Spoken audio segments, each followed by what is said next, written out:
Welcome to the Swirl Suite. It's me and Leslie today. Hey, girl. How are you? How you doing? I'm good. I'm good. We are here on a Sunday, and it's Black History Month. All month long. You know it. You know all it. month long. You know what? I am so enthusiastic about how people just came out strong on February 1st. Sure. They were like, yes. Claiming it, back off, elbows out. People had their list out there. They had their, I was like, yes. Yeah, it's very exciting. And I want to give a few shout outs. So a shout out to Era Wine Bar in Hyattsville. So they're having a winemaker feature every week for the month of February. Phil Long of Longevity was the first one last week. And the ladies of Philosophy, Denise and Kim, they are next week. I don't know. They wait to the very last moment to tell people because this is a small space. They do have like a cave on the second floor in the basement. So it's a small space. So they have limited tickets. So follow them and get on their email list so you can find out who's going to be next. But that's exciting. That's awesome. That is, I wasn't able to go when Mr. Long was there, but I was able to go later that week. And I really do like that room, which is for their club members. Yeah. So they have this whole club system and you can get a locker there. It's very exciting. And it's nice. The neighborhood, that's a nice addition to that neighborhood. Absolutely. I like it. And the food was really good. It was good. Yeah. And what did you have? So I had the chicken tangine. Okay. Yeah, and I had that with a Malvasia. It was really nice. Yeah, it was really nice. And shout out, they have a really good bartender there. That's really important. That's really, really important. That is vital. Yeah. that is vital. And for those who don't drink wine, which I don't understand why you don't, but for those why would you who listen to this podcast wine, if you don't? Right. Well, it's the Swirl Suite.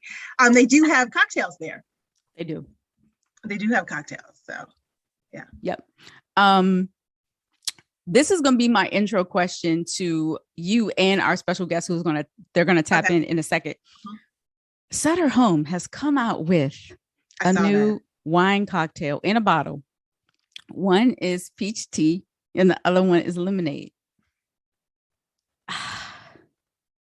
So my question is, this is my question to like you and the fellas when they chime in. What is your take on staying along with your vision versus rolling with the market? Because the market is going to make you money, but what is that going to do for you? We had this conversation with Phil Long last week also, and he seems to be in a very nice balance where he can do both. But, I'd like y'all to chime in, and guys, please join us. So, so while they are unmuting themselves, I'm going to say that I'm sticking with tradition. And I don't, let me say this. And if I offend some people, oh well. I am not selling fermented Kool-Aid. Okay. I'm just saying that. I'm not, there's a market for it and people like it and God bless you, enjoy it. But I am not selling fermented Kool-Aid. And so I'm going to stick with traditionally made wines. And I think there will continue to be a market for it. Now, there may be different regions that are off the beaten path that we will carry, but I'm not jumping on that trend. I might jump on the canned wine trend, but I'm not jumping on the fermented Kool-Aid trend. All right. Terrence and Brandon, welcome to the Swirl Suite. Thank you. Thank you for having us. Yeah, I know that was a heavy question to start with, but go ahead and jump in. I mean, I've got a couple of thoughts that come to mind. I think about some older conversations that we had with some folks in the community, and they talked about how Moscato and all the you know, the hoopla around that, how it was a gateway to folks being interested in wine. And so while we might not agree with the timing, what you're drinking, what you pair it with, you know, we know there's proper ways to do it. It did introduce folks who otherwise might not have started drinking wine, right? But on the other side of that, I think you're now messing with folks' palates to never be on the right side. So if you're conditioning me to like Kool-Aid, when you give me something that is, you're skewing my palate. So when you give me something that is you know, has rich tannins, or we're talking about a city, it's all skewed now. I don't know how to appreciate the hard work that these winemakers have put into the product. So I'm on both sides of it. I get being able to do something that's paired well with the culture, but at the same time, I'm going to lean with Leslie. Like I'm more traditional, more of a purist, and wanting to be authentic about what it is that we bring to the market. Yeah, I'm with Leslie on this as well. You know, I do believe that there are ways to do very specific things the right way. If you're asking me personally, just as a wine drinker, no, not for me. No, just in general, I don't like sweet things. You know, I'm very much a person, I drink water, wine, and bourbon. I don't drink juice. I don't drink pop. I don't drink anything like that. I don't even drink cocktails. So something that sweet, yeah, my palate's not going for it. It's a pass for me. Gotcha. I will say though, I am interested in, and this is mostly because I like Simply Lemonade. Simply Lemonade. Coming out, but I'm so excited about this. I know you all have seen that, right? Yeah. I know y'all seen a spike Simply Lemonade coming out. I'm super excited. And have you seen the pictures of Jamie Foxx when he's sipping out the straw? I forget the movie. Any Given Sunday, like that's gonna be me all summer. Yes. Yeah, Willie Beeman. That's gonna be all summer. Oh my gosh, that's hilarious. No, I appreciate those opinions because you know, it's tough. It's tough, especially when you're starting out. You just want your business to grow. And I know there can be that sense of desperation of, I really need this to work. I need to see movement now, but with a little patience, if you stay traditional, it'll definitely work out. It's always going to be a market for traditional wine. Sarita, I mean, that's obviously, but that was one of the most important factors of creating Michael Lavelle, was to go and introduce quality wines to the community. Starting off, that's to build a foundation, but build a solid foundation. Yeah. So I'm 100% with you there. Yeah. So, guys, please introduce yourselves to everybody. Well, my name is Terrence Lavelle Lowe. Actually, I am the head of house for Michael Lavelle Wines. It's my partner, Brandon Crump, head of operations of Michael Lavelle Wines. You know your back. I understand this is a podcast, but your background, for some reason, makes me think of Andy Cohen's Clubhouse. I don't know what it is. So we are in the house, yeah. But it's very Clubhouse feel to it. We're definitely in a clubhouse right now. So we're like in the speakeasy. If you're familiar with the Soho House concept, we're like in the speakeasy part of the clubhouse. Okay. A quieter place so we can talk with you. Yeah, it's a very nice backdrop. I love it. Yeah. So tell us how, like, the origin of this story, like, how did this get started? Because you guys told me offline that it's 4 of you. Yeah. So it really just started out of curiosity, right? Passion around wine and its history. I used to be a Moscato drinker, so I don't shame folks and I used to drink it inappropriate, right? Like that was my wine of choice all day. It wasn't paired with a dessert, right? So when I'm talking from a point of reference. Like, we genuinely used to enjoy wine and have conversations amongst our brotherhood, and also notice this growing appreciation for wine as well. But would notice that there was gaps, right? A void in the education piece of wine, and then where you could actually find quality wine as we were going from venue to venue. We tried to understand why there was such a disparity in the grapes and juice that was available.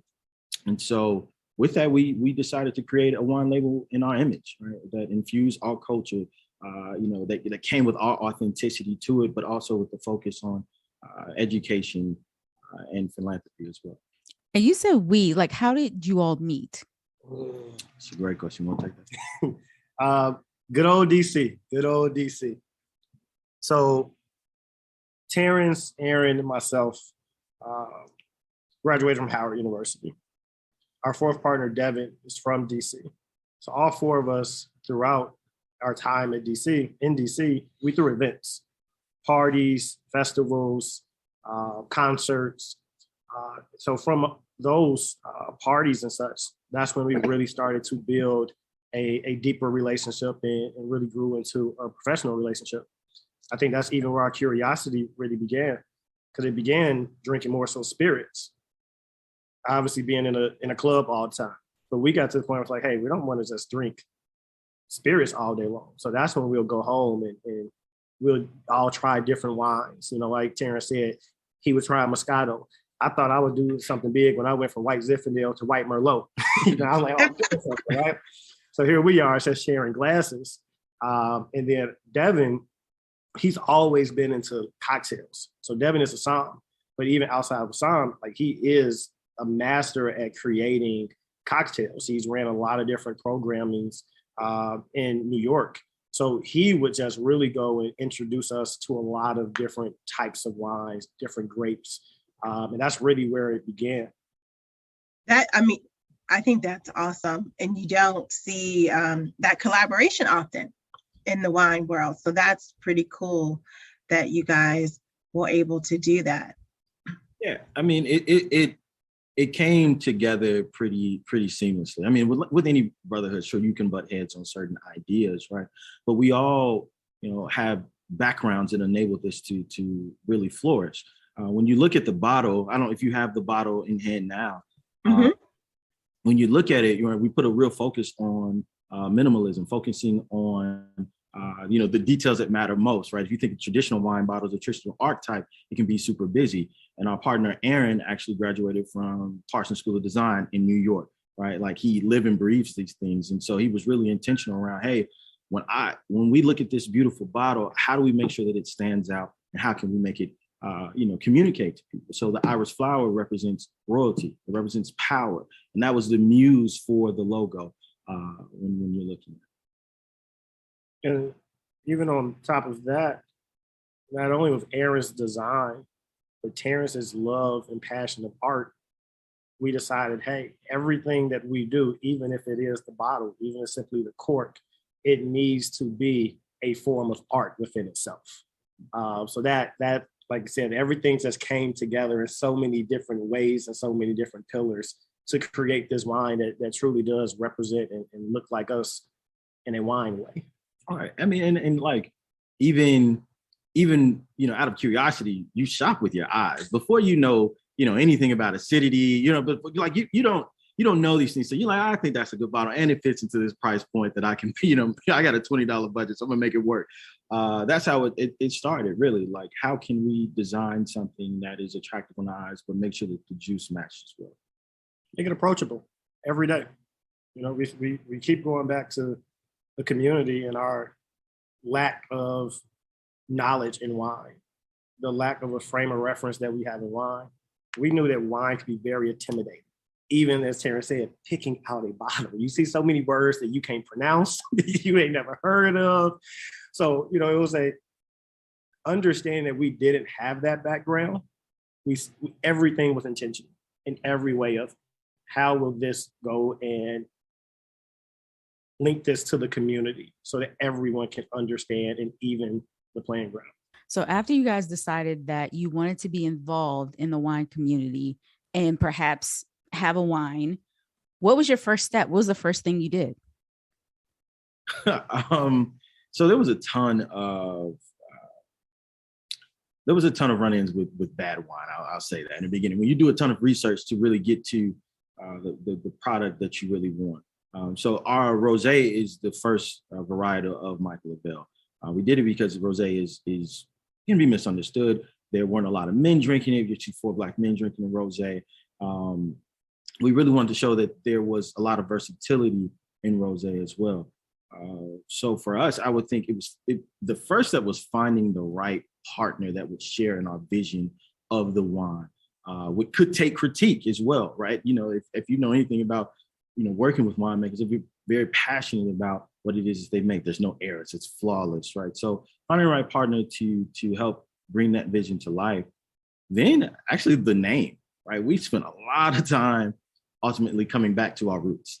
With my middle name being Lavelle and Aaron's and Devin's middle name being Michael, we wanted to keep it as authentic as possible, being Michael Lavelle. The bar to get into wine production is so high, which often prohibits people from getting into that. Did you have allies out there to help you navigate the road of winemaking? No, not in the beginning. Like now, today, we have allies. We have a lot of allies, but we had to learn the hard way. We actually had to go through things and make adjustments while doing things and learning the hard way and making mistakes. One of the things that we're most proud of is actually the rosé. There was 2 versions of it. We went back and had a very hard look at things and say, hey, how can we make this better? What don't we like? What do we like? We became very intentional with our partners to say, let's do this, because it's still not what we think we want or what we want to offer to the community. So going through things actually was our biggest way of learning things. Like I said, as we continued on through either networking with family, friends, colleagues, or just, conversations like these, that's when we really started to begin getting allies and then utilizing and talking to these allies a lot. We've had allies in which the only reason they're now an ally is because they had to tell us no. We're asking for something. Terrence and I had a situation where we were asking for someone to do something for about 4 months, and they kept saying yes. And every time they would say yes, they would come back 3 days later and say no. Mm-hmm. And this is at the very beginning where we were starting to get defeated. But we remained. We were very persistent with it, and we ultimately didn't do it with that person, but we learned so much through that no. So we always say that if we didn't get that no, we wouldn't be where we are today. There was a question that a girl sent me. She's writing this article and she wanted me to answer some questions for her. And one of her questions was, did you have a mentor coming into this? Like, who helped you along the way? And I thought it was an odd question because this isn't the industry that's going to welcome you with open arms, especially if you're Black. So it's like you have to show your work before they start to support you. And that seems a little backwards, but that's really how it is. So I just wanted to say that before we continue. We still have that. We still have moments in which probably things that we should be getting or should be happening, it doesn't. And we have to take a step back and then go and have those same conversations with ourselves. We need to prove ourselves more. We have to do this more. We have to increase this more. And is it necessarily fair? No, but that's a part of the game. We got to keep it moving. But more importantly, what can we do to make sure that people behind us don't have to now go and do those things? Let's now be mentors to someone else, even though we didn't have mentors from the very beginning. Coming into this space is very lonely. I tell people that all the time, right? I think entrepreneurship in general can be, but specifically wine can be very isolating. That less than 1% is real, right? And so for us, being donned by wine enthusiasts as the youngest Black-owned wine company, we take that very seriously, in that it is our duty to, pique curiosity, to encourage that next generation behind us, so that they don't have that same experience with us, because we find that some folks can be guarded with information, and for us, we want to overshare, right? Like if we can help you avoid certain situations, we will definitely lend our resources and our knowledge to prevent those mishaps from happening. Can you guys tell us about your rosé? The Irish rosé is with this rich quartz Q is really a very balanced rosé. This is very intentional for us. We want to go more Provence style, something that was right in the middle And again, we talk about approachable, not wanting to turn off folks who may have misunderstanding around rosé. Might be too sweet. Wanted the palate to be very refreshing, fruit forward, but a very crisp finish, right? So that was the entire angle there. Pairs amazingly. My favorite with shrimp tacos. But if you're more of like a fish, person, you can pair with any white fish, any red fish that you enjoy. It's amazing. I always call it as balance is one of my favorite words when I speak to the Irish rosé. Because I really do believe you can drink it by yourself. You can drink it with food. I even think you can drink it room temperature. You can drink it cold, right? No matter what, it kind of lives in a really good space. A lot of the red fruit, as Terrence said, is very fruit forward. And I think that's the part that we love most, because a lot of people, when they hear that, they say, oh, okay, it's sweet. And then they try it like, oh, it's not sweet. It's actually dry, but it's not overly dry. And that's where, again, I go back to being very balanced. The acidity really cuts in very well, again, with food. It's my go-to. It's my go-to. It wasn't always a go-to. It wasn't. Yeah, rosé wasn't always a go-to. I think it was, ours kind of changed that for him. Right, to be completely honest, but it was misunderstood like we are, right? Like, we can walk into certain establishments and you'd almost assume that this is going to be a sweet product. And, once people, have a taste of it, they can form their opinions of it. They see that he and I and our team are knowledgeable about what we're talking about. Then it's kind of washed over with this, this kind of sense of, oh, I want to take these guys a little bit more serious. And I think that's how we approach all of the varietals that we release, right? We always try to make sure that there's some, yes, intention, but we can also map it to who we are and who it represents and how our audiences are going to connect with it as well. Well, I enjoy it. It's like to me, like a burst of summer. I love it. It's really, you definitely get those fruit flavors. Like I get watermelon on the palate. I get, like, if I was to just bite into a very fresh strawberry, those are the flavors that I get. And there is some residual sugar there. So I think it's nice for those who their palate may lean towards the sweet side, that it's a dry wine, but you do get that fruit on there. So you think that it is sweeter than it actually is. Absolutely. I'm happy that you even pointed out the residual sugar, because that's the part in which we really went in and was a lot more intentional on, with it being a rosé and finding the good balance, like you said, where if it is someone that's trying to build that foundation, that this is a good foundation that you can build upon. Or if you're a professional wine drinker, you're like, okay, I get it. I see what this is for. I see when I can drink this. Again, it's very well balanced. You know what grapes are used to make your rosé? Absolutely. So that's a Pinot Grigio and Cabernet.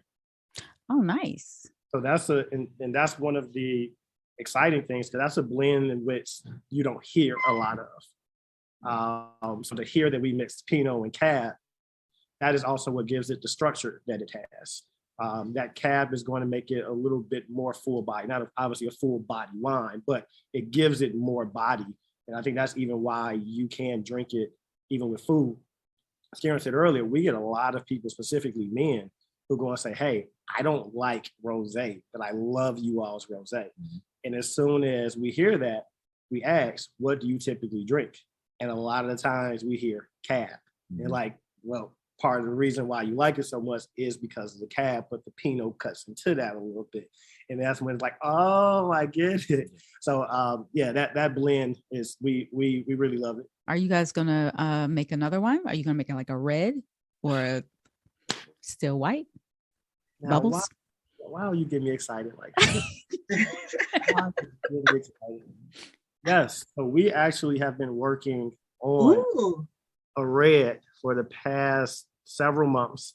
It is a Ziffendal, 2018 Ziffendal coming out of Lodi.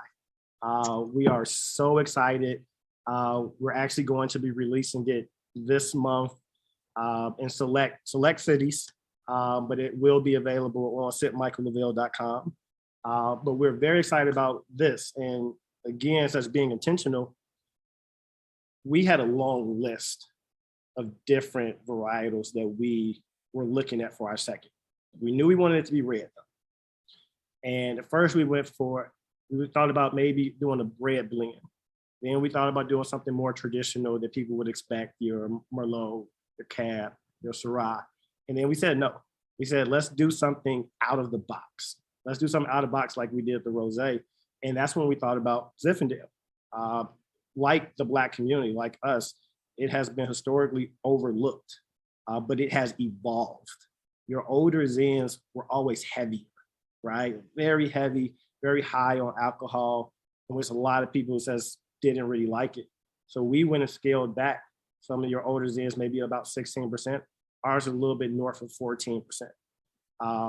So it's from that standpoint, it's very refreshing. It's a lot of Black fruits. We aged it in French oak barrels. So you're going to have a lot of the bacon seasonings to it. So when you smell it, and we actually did a tasting the day before yesterday, and someone smelled it. They said, this smells delicious. This smells like it can be a really good winter wine. And then they taste it and say, oh no, I'm wrong. You can drink this all year long. It's really good, a really good wine that you can drink if you're on the couch watching TV, you're on the couch reading a book, you're having conversations like this, or you're having a dinner. It's really good. I'm excited. I'm excited for both of you all to try it. When I was working in a tasting room, when I was doing tastings in person, one of my favorite wines to introduce to new drinkers was Zinfandel. It's very easy. It's very easy to, first of all, they can pronounce it.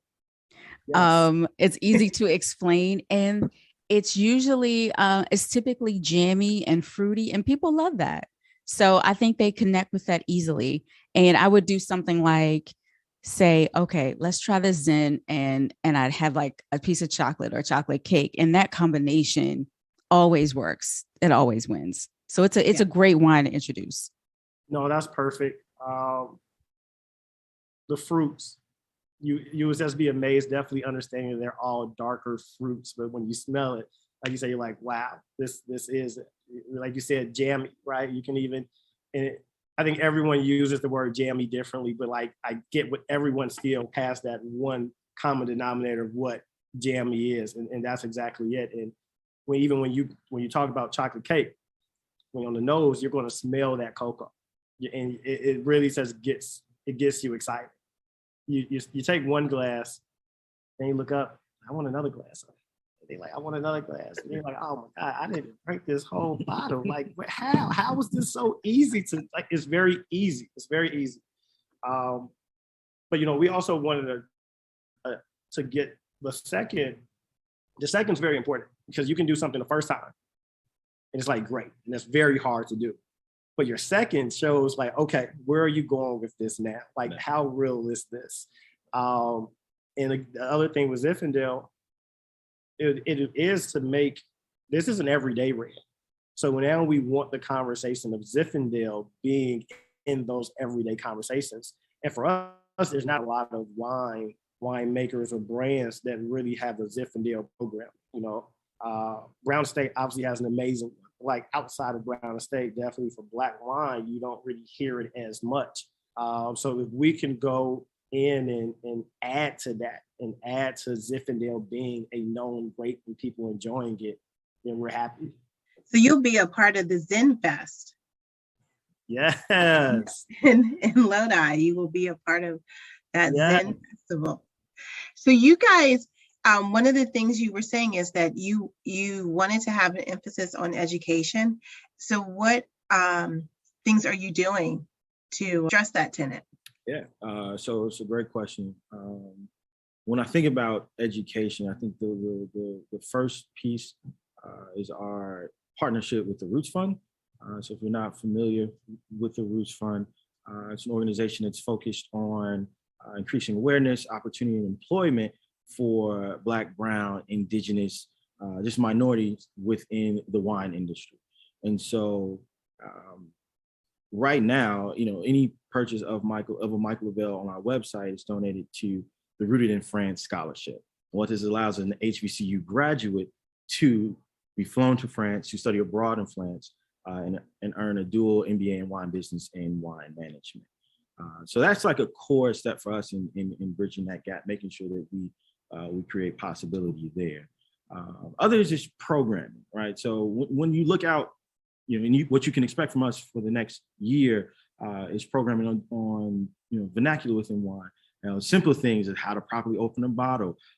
You don't have to use a saber for every single thing, right? Even though it looks good, so things like that, right? Just again, in our personality, being able to connect with people around what we have learned in wine. Terrence, how many? Okay, let's just be honest here. How many times have you sabered? You're like, oh, let's just say it. It's embarrassing. This is how many times I've gotten it wrong. I've actually never sabered. I've never sabered at all. You're missing out. I don't actually know, because I don't want to be like Terrence told me to go ahead and try it in my backyard. But yeah, I'm ashamed to admit how many times I've tried and not gotten it right. That's hilarious. No, like I said, program is important. Definitely with us, we have a hyper focus on very specific cities. So when we go into those cities, we always are looking at partnership opportunities. So even some of the smallest tastings, we love to do tastings because that is an opportunity in which you're going to get a novice wine drinker's attention, because they don't have to sign up for it. It's not scheduled. They just were in the store and they want to learn more. So educating from that standpoint, from a lot of our partnerships that we have, whether it's a hospitality space, whether it's places like Soho, in which we can go and do a tasting, and not only just a Michael Lavelle tasting, but then we get to educate more about wines, grapes. What is that process? And for us, it really starts sometimes with the smallest things. As Terrence said, how do you open a bottle of wine with an actual key? From starting there, we need to go and build up on. So there's just a lot of different things that we do throughout the year, and a lot of things that we're going to continue to do, and some things that we aren't doing yet that we will begin to do. Yeah. And I mean, and the other piece I would add to that is we will be focused on activations in the various cities that we're in. We know that wine is can be sensory overload. So from smell to taste to touch, one of the things that we're focused on is art. And so when we release Michael Lavelle in various cities, we are aiming to partner with the local artists in those cities to elevate their works as well. And from there, we will be hosting tastings, right? We'd be giving just real intimate settings focused on education, but at the same time, education on art as well. This is a sidebar. Terrence, are you from Baltimore? No. Do you hear Baltimore accent? I do. No, I can't. Where are you guys originally from? Chicago. The both of us. Really? Yeah. Well, I hear the Chicago, that Southern draw with Brandon. With you, I keep hearing this Baltimore. It's weird. I need to pronunciate more. That's what I hear. So Terrence just moved back to the East Coast. So you've been in Baltimore? That's what it sounds like. I've been too deep in the East Coast. That's crazy. Okay. We are born and raised Southside Chicago. He actually took me on his wing when we got to Howard. And so that's how we became friends. I was the annoying little brother that had all the questions and needed all the help. Oh, and, that's what's up. And it's kind of reversed now. He needs me. So how the roles have switched. Time will tell. No, he's amazing partner. Truly. But yeah, born and raised Southside Chicago. I love that. I love it. So can we find your wines in DC right now? Few different places in DC right now. Chat's Liquor, Barracks Row.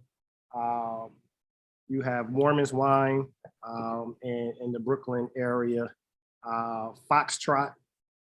They're a convenience store that is a market that is expanding in the DMV right now with a few different locations, and that's growing.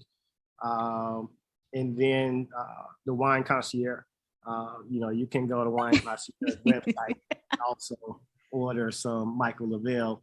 the Irish Rosé, and soon the Irish Ziffendal. I love it. Leslie, And are I'll you going to wait. send an email when you get those? Because I want to order both at the Yes. same time. I will definitely do that. We will Love have it. we will have a special showing out, a sip and Yes. see. We will have a sip and I see. love it. I love it. I love it. So, guys, we have some closeout questions for you. Can everybody answer these? I think, yeah, everybody can answer these. All right. So the first one, what do you do for fun? So I have an amazing 1-year-old Frenchie by the name of Vino. He's very named appropriately, and then I've got a 10-year-old Maltese. So they take up a lot of my time. And other than that, traveling. I think I put a strong emphasis on travel. Love experiencing new dining experiences. Love culinary experience from across the globe. And so for me, whenever we're not working, if I can find some time to just, I know that doesn't really happen. Yeah, but when I do find time for us to travel, I think that's like my real hobby, finding, nice little getaways. If I can just bounce to Turks for a couple of days and bounce right back, I'll do it.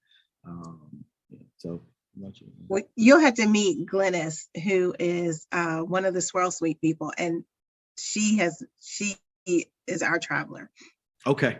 She is definitely our traveler. Cool. Well, we definitely have to talk.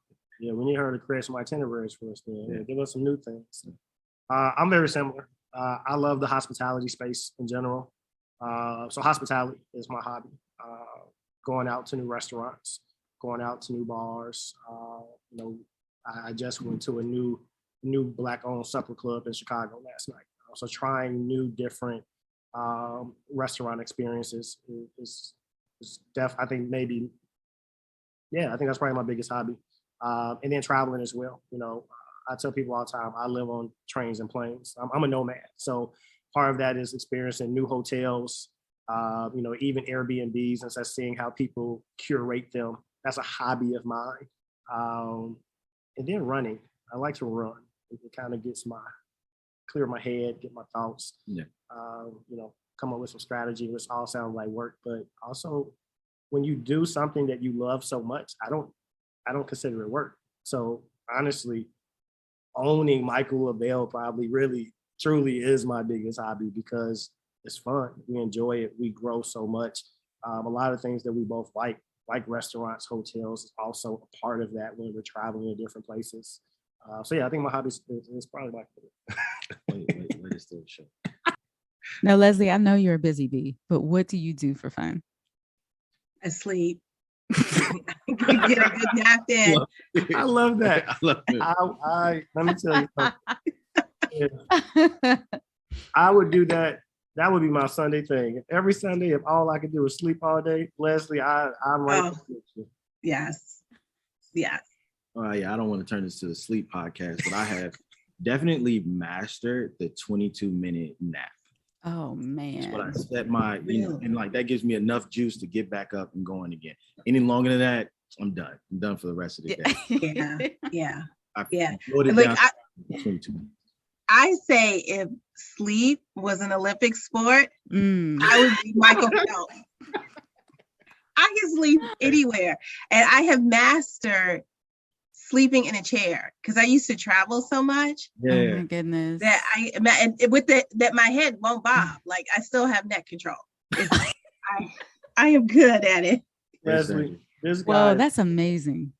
He's very similar. I've been with him having a full-blown conversation, talking about what I thought was important. And I looked up and he's just knocked out. I was like, what is this? I can answer you. I could be asleep and answer you. My college roommates make fun of me all the time because I would fall asleep, like, because I go hard. So when the body is like, it's, whatever, it's just shutting down. But I can still answer you, which is really creepy. And I don't know how I can do it, but I can respond in deep sleep. That's what happens for me, at least. You're trying to build a wine brand. It takes time. You need your rest. So I don't believe you. You're working hard. So it's necessary. I feel like everybody knows what I do for fun. I watch TV and I air my opinions on Instagram and Twitter. And also I cook. I just got this book The professional chef. Okay. So, Wow. so, Right. so yeah, right. So in November, I taught myself how to cook the 5 mother sauces. And I think I'll try a new challenge in maybe a month or two. But yeah, so I am. I think I'm a decent cook, but just trying to improve it. And especially with the wine pairings, I want to be really good at that. So What are the mother sauces? Okay. I'm sorry for my ignorance. I was like, I didn't even know this such a so thing. it's 5 mother sauces, and you learn how to cook them when you're in culinary school. But they're like the bechamel, veloute, espagnole, sauce tomate, and hollandaise. But they're like the start of almost every meal you can think of. So it gets really complicated. But yeah, they're the 5 sauces that you have to make when you're in culinary school. I have 3 follow-up questions. Sure. So what's your favorite TV show? Oh, that's so hard. We are going to start with The Wire. The Wire is number 1. Number 2 is going to be The Good Wife. Number 3 might be Grey's Anatomy, like maybe seasons 1 through 10. I don't know what we're doing now. I'm still watching, but I'm confused. Let's see. Committed. What'd you say? Committed. You got to watch it, even though you don't. Yeah. I love Sarcasm. So The Office. I love Abbott Elementary. That's new. Abbott Elementary over here. Yeah, it's really funny. It's really funny. I have not watched it, y'all. Please. Yeah, absolutely. Do y'all like Do you- Grand Crew? Yes. You do? Okay. Yes. I enjoy Grand Crew. Okay. Yeah, it's a good spin. I like it. I was going to say Albert Elementary is named after. Did you Her hear the teacher. story? Yeah. Yes. That's so sweet. Yeah. Yeah, it's so sweet. So those are a few of my favorite TV shows. You guys have favorites? Wait, no. Hold on. Oh, I'm sorry. There was another Still has 2 more question. questions. Hold on. Okay. Since you like to express yourself so much on Instagram and Twitter, do you have a burner account? I do not. No. Yeah, I don't. I probably should, as much trash that I talk, especially about Tyler Perry. But I probably should have an account, but I do not. No. Okay. And then my last question: what's your go-to meal? What's my go-to meal? Do I have time to cook? Or is it like I'm getting home from work and I'm just whipping up something? Or is it like a Sunday where I have time? I'm interested in both, actually. Okay. Like, what is like go-to? You don't have a lot of time, but you know, and then 2, you want to put your foot in it. What is that? Okay. So here is my go-to if I'm just getting home. I'm going to make, let's see, a pasta. Like I'll just like throw some pasta in water. I'll make a quick like bechamel sauce, but I'll make it spicy and throw some like cayenne and dried peppers in there. Add some shrimp, either kale or spinach, and that's the quick meal. So like a big spicy creamy pasta. Let's see, if I have time, then I'm either going to roast a chicken or roast a duck. I'm crazy about like salty, like crispy skin. So I'm either going to roast a chicken or roast a duck, and they've been brined. So if I have time, they've been brined for 24 hours. So they'll be juicy, but I'm going to do that. Let's see, what vegetable do I like with that?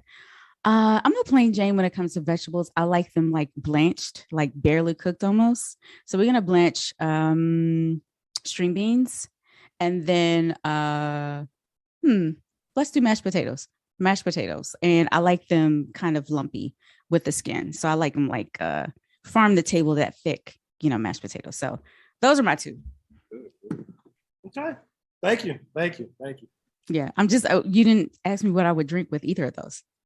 So actually, no. It's interesting that I literally go ahead.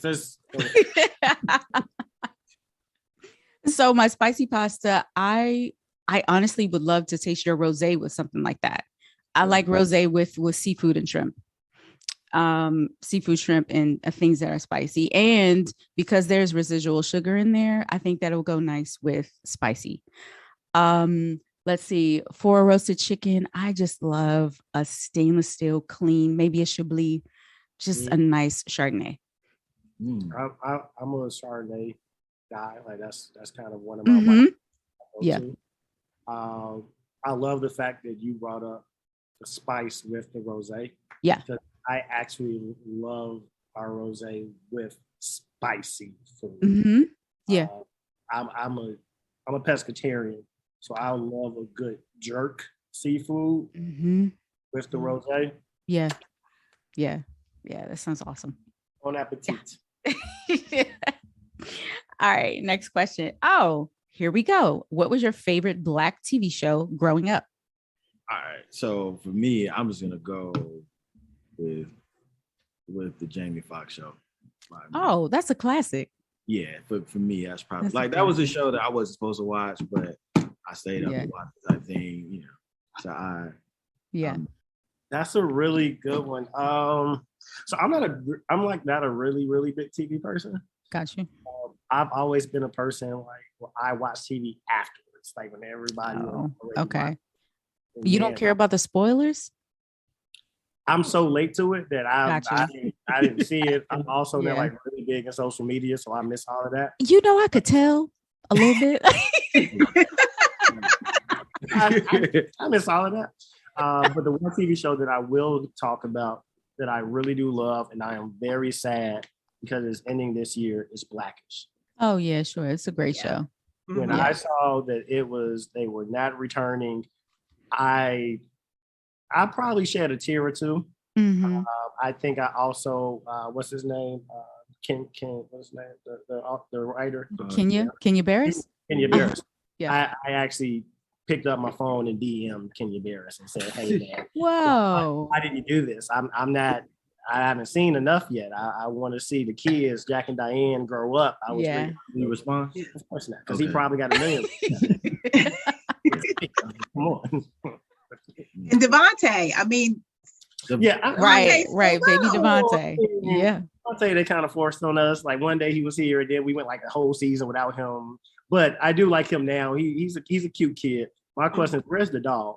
They had a dog for 2 episodes, and then they sure did. So did you like Kenya's other show on Netflix that was sort of like Blackish, but a little bit racier? So what's the name of that show? The first 2 episodes, I was like, Black AF, yeah. After the third through the end, I enjoyed it a lot more.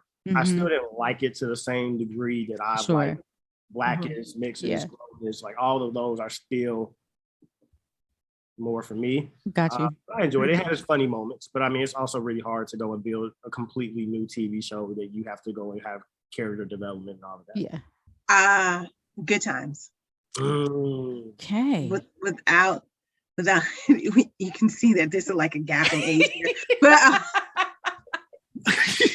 no, because I have some other shows in my mind, but like I stayed away from them. But like, no. Oh man. Good Time is great. I still watch. I watch reruns of Good Time all the time. Definitely again, they're from Chicago, so like we got this whole thing. Sure. Yeah, like you gotta. I'm trying to imagine like my channel for our shows was like UPN. And, and the WB, right? Like I still remember the Dancing Frog. So like that's where I got all our shows. Frog, yes. I mean, of course, my favorite shows growing up were like A Different World, Living Single. But Martin is probably number one. Being that he's from here, it's I think I've followed his career from the very beginning. So I'm gonna go with Martin. A close second is A Different World. I respect both of those. I love Martin and Fresh Prince. Okay, yeah, Fresh Prince. I can see that.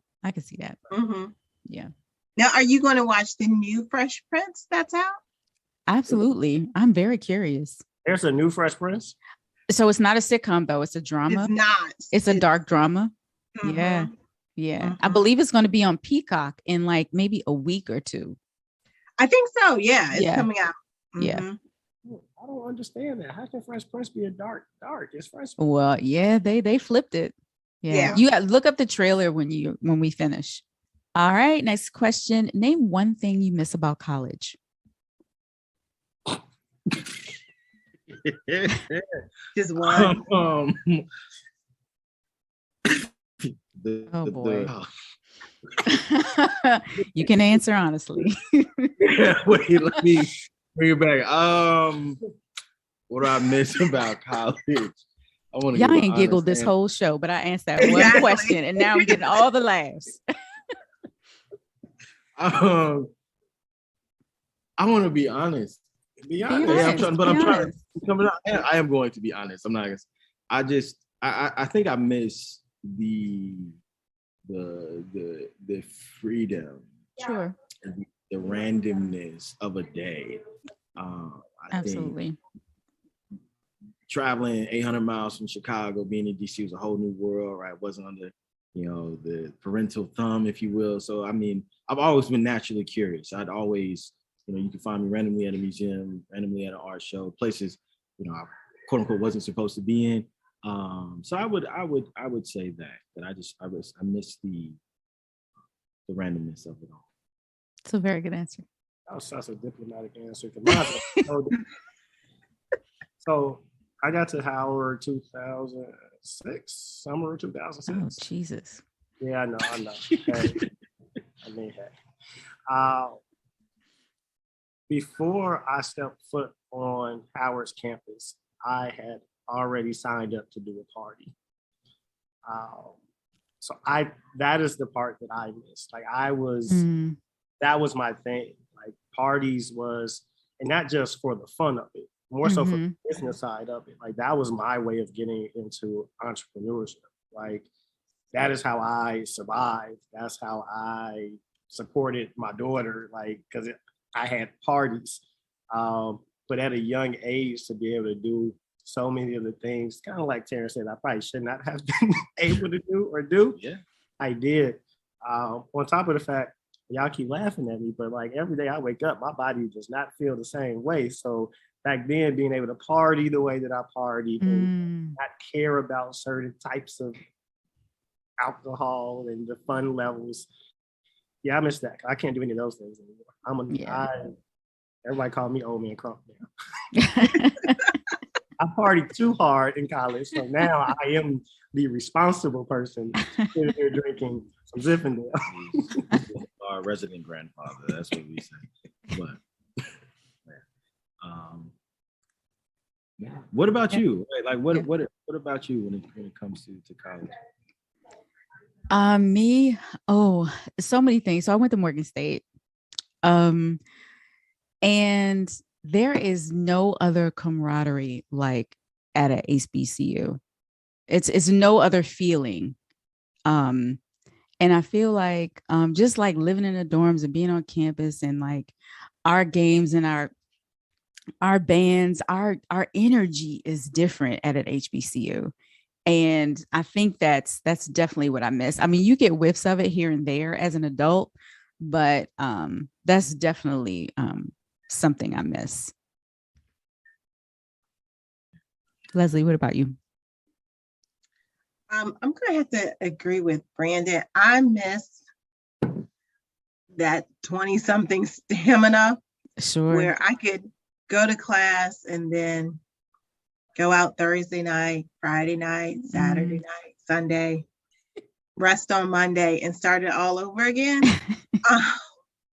Just I can't even do a Friday, Saturday night now. So I miss that. And you know what I also miss? I miss being passionately naive. Because you're like you are old enough to form an opinion on how things are and how the world is, but you don't necessarily have all of the insight of the background on it or people's different opinions, but you're passionate about your opinion. And I remember when I was in college, or like when I was in grad school, it was the Million Man March.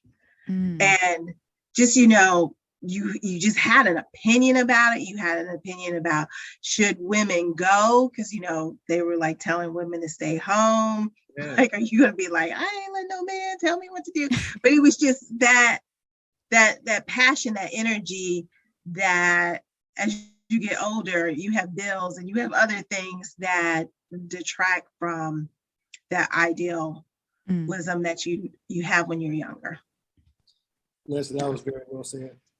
Yeah, that's a great answer. That is a great answer. All right, next question. What do you listen to in your car?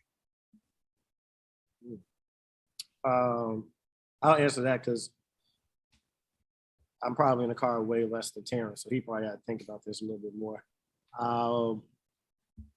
I listen to the same mix on Tidal that is Jay-Z, Pusha T, Rick Ross. Like, those are like my three.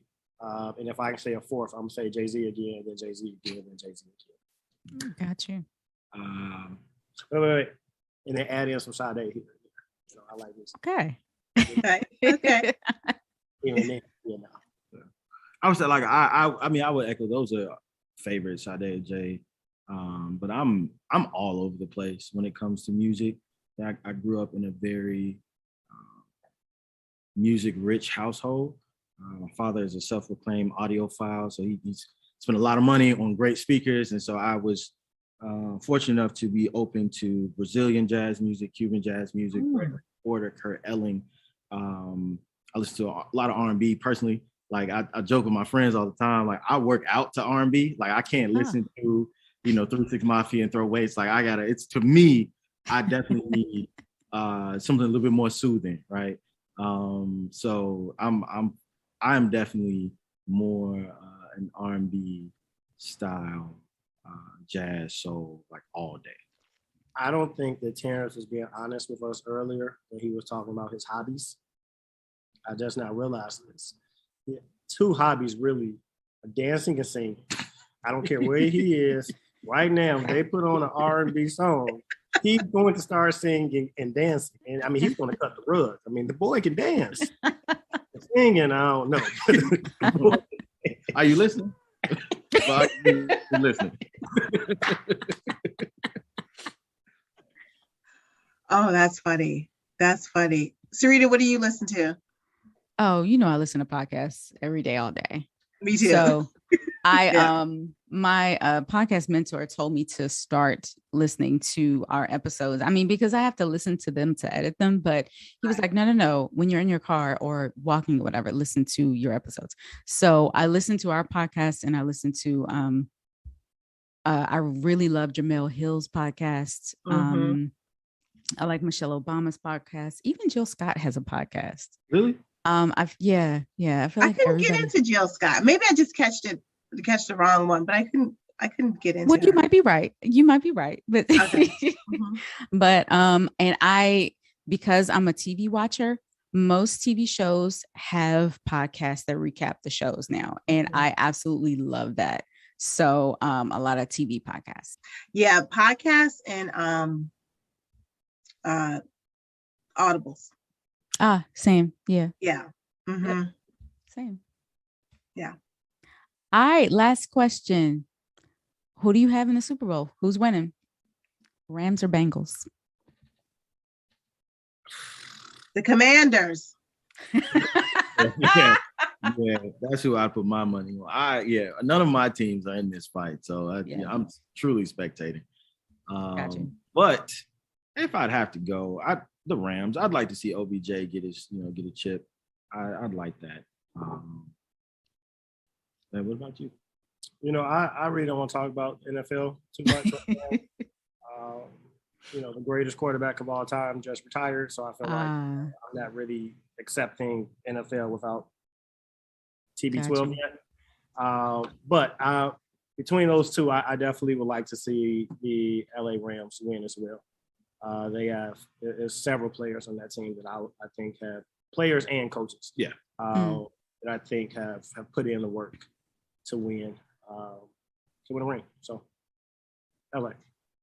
what did you, I thought you were going to say you weren't talking about it because the recent statement, the lawsuit, and Roger Goodell came out today making a statement about what owners should do. So I have a professional background in sports. So I went to Howard for sports management. I worked for the Washington Nationals for multiple seasons. So my whole, that's a whole deeper conversation. Like we'll be here for a whole other hour if I was to go that route. Because I am very passionate about that. And I've heard different stories like this. I've seen personal stories like this of being Black in sports, whether you are front office, staff, or on the team. So I intentionally didn't say that because, again, I can go hours on that. But I am happy that both coaches have come out. And actually, at this point, really 3 coaches have come out and saying that they have proof of these things. And I personally think Roger is about to get in trouble, even more trouble. I think that the owners are going to probably use him as a scapegoat to deflect and get him out of here and get a new commissioner. And that's going to be the happen. But yeah, that's a whole nother conversation for a whole nother day. I really don't care who wins, but I'm gonna watch. I'm gonna make chopped cheese for the first time. Really? Yeah. That's our Super Bowl meal. Chopped cheese. What is chopped cheese? Like you were just like blowing my mind today. And chopped cheese is a bodega, like a New York thing. So it's very basic. So all they do is they take 2 burgers, right? They're their patties, and they chop them up, put cheese on top, and they add toppings, and they put it on like a hoagie kind of thing. It's very sloppy, fatty. It's Oh, that sounds good. Yeah. Very good. Yeah. Well, guys, this was so fun. Thank you for joining us today. Thank you for having us. It's been amazing. This has been fun. Thank you for the opportunity just to have these conversations, talk about Michael Lavelle, talk about this upcoming juicy Ziffendal, the Irish Ziffendal. We're very, very, very excited for everyone to sip it. So how can everybody follow you and follow the brand? Yeah, so you can follow us on IG, Sip Michael Lavelle. On Facebook, same handle, Michael Lavelle Wines. You can follow myself, Diplomatic is DIPLOWMATIC. And then Brandon here on Brandon L. Crump. Brandon L. Crump. Yeah, it is. And then our website is sipmichaellavelle.com. Got you. Thank you so much. Leslie, do you have anything coming up this week you want to tell the people about? We don't have anything coming up this week. We do have our Mardi Gras theme paint and sip. I'll be there. I'm so excited. Yes. And we have an artist who's actually leading it. So she's going to just do a lightly sketch so you don't feel intimidated when you get your canvas and everything. She's going to sketch for you. But we have all month long our Drink Black sale. So all of the Black wine labels on our site are on sale.